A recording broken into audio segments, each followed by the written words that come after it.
हाँ जी, तो एग्जांपल 13.1 देखिए। Right chemical equations for the following reactions. ठीक है, तो पहला क्वेश्चन बोल रहा है reaction of ethanolic NH3 with C2H5Cl। ठीक है, देखते हैं। आपके पास अमोनिया है। ठीक, अब जो अमोनिया होता है एक तरह का न्यूक्लियोफाइल है कि नहीं। और आपके पास C2H5Cl है। ये इथाइल क्लोराइड है। इसको आप इस तरीके से भी लिख सकते हैं CH3CH2Cl, या फिर इस तरीके से बाउंड लाइन स्ट्रक्चर। ठीक है, मैं ये वाला स्ट्रक्चर यूज़ करूँगा ताकि स्पेस बचे। तो NH3 और आपके पास इथाइल क्लोराइड है। अमोनिया एक न्यूक्लियोफाइल है। क्यों बोला ऐसा? ऐसा इसलिए बोला क्योंकि इसके पास लोन पेयर है, इलेक्ट्रॉन रिच स्पीसीज है, तो it will act as nucleophile और ये इस कार्बन पर अटैक करेगा। अब क्वेश्चन ये हो सकता है कि इसी कार्बन पर अटैक क्यों करेगा? क्योंकि इस कार्बन के पास लिविंग ग्रुप है, ये एज ए लिविंग ग्रुप निकल जाएगा और ये अमोनिया उस पर अटैक कर देगा। तो Cl नेगेटिव के फॉर्म में निकल गया और ये Cl नेगेटिव आपका स्टेबल है 288 कॉन्फ़िगरेशन से, है कि नहीं। तो नोबल गैस कॉन्फ़िगरेशन गेन कर लेता है, इसलिए ज़्यादा स्टेबल होता है, इसलिए निकल जाता है आसानी से। इस कार्बन पे कोई लिविंग ग्रुप ऐसा नहीं है जो कि स्टेबलाइज हो जाए, इस वजह से आप इस पर अटैक नहीं कराते। ओके, आप नहीं कराते, ये मॉलिक्यूल ही नहीं करेगा। ठीक है, तो ये अमोनिया यहाँ पर आया इस कार्बन पर और ये वाला काम हुआ। अच्छा, ये होने के बाद अगला स्ट्रक्चर बनता क्या है? अगला स्ट्रक्चर कुछ इस तरीके से बनता है। ठीक है, तो आफ्टर दिस रिएक्शन ये हुआ। अच्छा, नाइट्रोजन पर पॉजिटिव चार्ज स्टेबल नहीं होगा। अच्छा, ये बताइए कि नाइट्रोजन पर पॉजिटिव चार्ज क्यों आया? क्योंकि नाइट्रोजन यहाँ पर 4 बॉन्ड बना के बैठा हुआ है। तो जब भी नाइट्रोजन 4 बॉन्ड बनाए तो आप एक पॉजिटिव चार्ज उस पर लगा दीजिएगा। क्यों? क्योंकि देखिए लोन पेयर नाइट्रोजन ने दिया ना, इसलिए इलेक्ट्रॉन इसने डोनेट कर दिया कार्बन को, इसलिए इस पर पॉजिटिव आ गया। अब वहीं कार्बन पर नेगेटिव आता, इस वाले कार्बन पर नेगेटिव आता, चूँकि यहाँ पर क्लोरीन एज अ क्लोराइड निकल गया है तो वो उसके इलेक्ट्रॉन को लेके चला चुका है। ठीक है, इस वजह से कार्बन के ऊपर पॉजिटिव आता और अमोनिया ने उसको इलेक्ट्रॉन दे दिया तो उसका पॉजिटिव चार्ज ख़त्म हो गया। लेकिन इस चक्कर में नाइट्रोजन पे पॉजिटिव चार्ज आ गया। ओके, इतनी बात समझ आ गया। अब ये इस पॉजिटिव चार्ज को हटाएगा। ठीक है, किस तरीके से हटाएगा? और ये इस तरीके से बन जाएगा, मतलब यहाँ से एक H+ निकलेगा। अगर आपको ये समझ नहीं आया तो थोड़ा देख लेते हैं। मान लीजिए आपके पास नाइट्रोजन है, 3 हाइड्रोजन अटैच्ड है और इसके पास पॉजिटिव चार्ज है। तो यहाँ पे हुआ ये है कि hydrogen as H+ ion release हुआ है। तो यहाँ पर जो 2 इलेक्ट्रॉन है इस वाले बॉन्ड में, ठीक है, यहाँ पर दोनों के दोनों इलेक्ट्रॉन नाइट्रोजन ले लेता है और ये एज H+ आयन निकल जाता है। इस वजह से इसका पॉजिटिव चार्ज क्या हो जाएगा? वैनिश हो जाएगा। ओके, ठीक है, तो अगले स्टेप में आपका ये बन चुका है। अच्छा, ये हो गया आपका प्राइमरी अमीन, इसको बोला जाएगा प्राइमरी अमीन। ठीक है, अच्छा, इसका अगर साइंटिफिक नेम या फिर IUPAC नेम अगर जानना चाहेंगे तो क्या बोलेंगे? इथेनामीन। 2 कार्बन है तो इथ और अमीन लगाया है और सिंगल बॉन्ड के लिए एन वर्ड यूज़ किया जाता है तो इथेनामीन। ठीक है, तो आपके पास ये जो प्राइमरी अमीन आया है NH2, ये फर्दर रिएक्ट कर सकता है अगर आपके पास और इथाइल क्लोराइड है, तो फिर ये न्यूक्लियोफाइल की तरह काम करेगा और इस कार्बन पर अटैक करेगा। ठीक है, और अब की बार ये अच्छा न्यूक्लियोफाइल हो जाएगा क्योंकि प्लस आई से इसकी न्यूक्लियोफिलिसिटी भी बढ़ रही है नाइट्रोजन की, है कि नहीं, और ये एज ए क्लोराइड आयन निकल जाएगा। तो फिर से वही चीज़ें, NH2, ठीक है, यहाँ आ जाएगा प्लस, फिर से नाइट्रोजन हट जाएगा, सॉरी हाइड्रोजन H+ के फॉर्म में निकल जाएगा और पॉजिटिव चार्ज हट जाएगा। ठीक है, तो इस तरीके से बन जाएगा। ठीक है, अच्छा, फर्दर अब ये जो आपका बना, ये एक तरह का सेकेंडरी अमीन है। ठीक है, अब इसके पास भी लोन पेयर है। ठीक है, अगर फिर से इथाइल क्लोराइड रिएक्ट करता है, फिर से न्यूक्लियोफाइल की तरह काम करेगा और इस तरीके से हो जाएगा। क्योंकि सिस्टम में इथाइल क्लोराइड है, इसलिए बार बार जितना भी न्यूक्लियोफाइल है उसके साथ रिएक्ट करने की कोशिश करेंगे।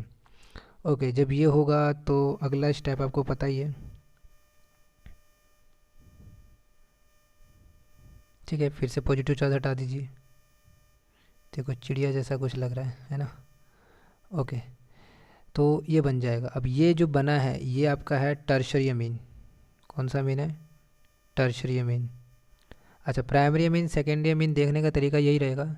अगर प्राइमरी अमीन है तो नाइट्रोजन के पास 2 हाइड्रोजन होंगे। सेकेंडरी अमीन होगा तो नाइट्रोजन के पास 1 हाइड्रोजन होगा।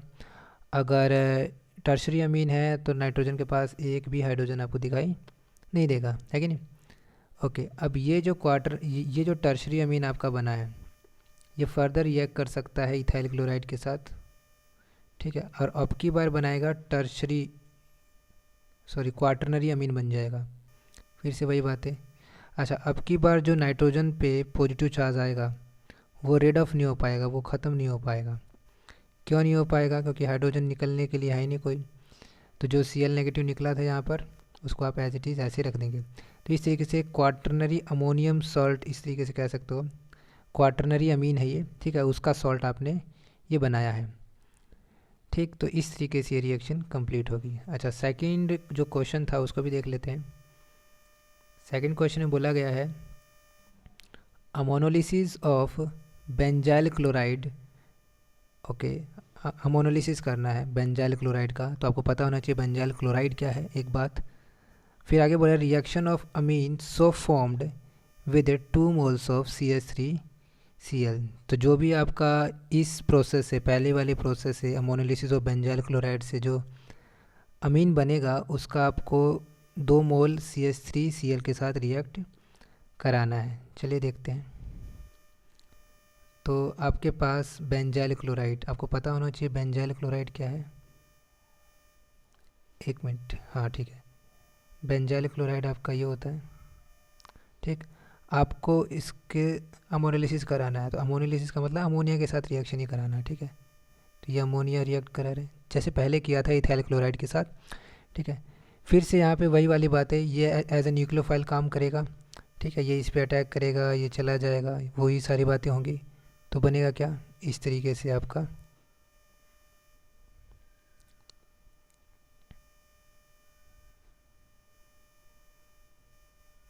ठीक है, Cl नेगेटिव निकल चुका है।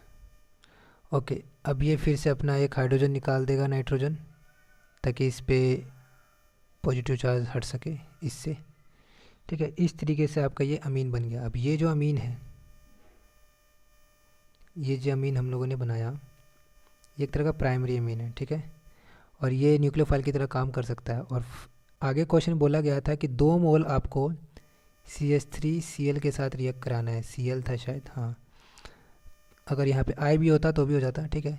तो मान लीजिए ये इस तरीके से एक्ट करेगा और यहाँ पर SN2 मैकेनिज्म फॉलो करेगा। समझ पा रहे होंगे क्यों? ऐसा इसलिए क्योंकि यहाँ पे क्राउडिंग बहुत कम है और ये 1 स्टेप में ही रिएक्शन हो जाएगा, ठीक है। और ये एज ए न्यूक्लियोफाइल आपका काम कर रहा है, तो न्यूक्लियोफिलिक सब्स्टिट्यूशन रिएक्शन हो रहा है, ठीक है। तो ये होने के बाद आपको फिर से पता है, फिर एज ए Cl नेगेटिव निकल जाएगा और बनेगा क्या? इस तरीके से,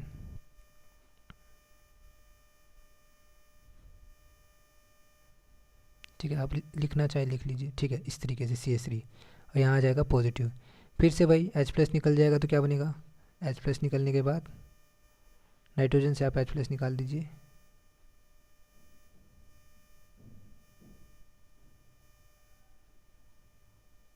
तो इस तरीके से देखिए CH3 जो मैंने ये बनाया है, ये बॉन्ड लाइन स्ट्रक्चर में ऐसे डंडी की तरह बना सकते हैं आप, ठीक है। ओके, तो आपके पास आ गया ये सेकेंडरी अमीन तैयार हो चुका है, ठीक है। अच्छा, फर्दर ये रिएक्ट करना है किसके साथ? CH3Cl के साथ, क्योंकि आपके पास 2 मोल है, ठीक है। फिर से इसके पास जाएगा, SN2 मैकेनिज्म फॉलो करेगा, फिर से डायरेक्ट प्रोडक्ट बना दिया जाए क्या? ठीक है, डायरेक्ट ही बना देता हूँ। चलो एक बार कर ही लेते हैं, क्या दिक्कत है, ठीक है। ये आ गया पॉजिटिव और फिर यहाँ से एक H+ निकाल दीजिए। ये समझ में आना चाहिए, यहाँ पे CH3 है, चाहे लिखा हो चाहे ना लिखा हो, ठीक है। आपको पता होना चाहिए कि यहाँ इस तरीके से आप लिख सकते हैं। ओके, आगे क्या बनेगा? अगर H+ निकल जाएगा तो ये कुछ इस तरीके से बना सकते हो आप, ठीक है। तो ये आपका ये टर्शरी अमीन तैयार हो चुका है, ठीक है। तो ये आगे रिएक्ट नहीं कराना आपको, क्योंकि 2 मोल ही बोला था। तो इस तरीके से ये फाइनल प्रोडक्ट आपका फॉर्म हो जाएगा, ठीक है। धन्यवाद।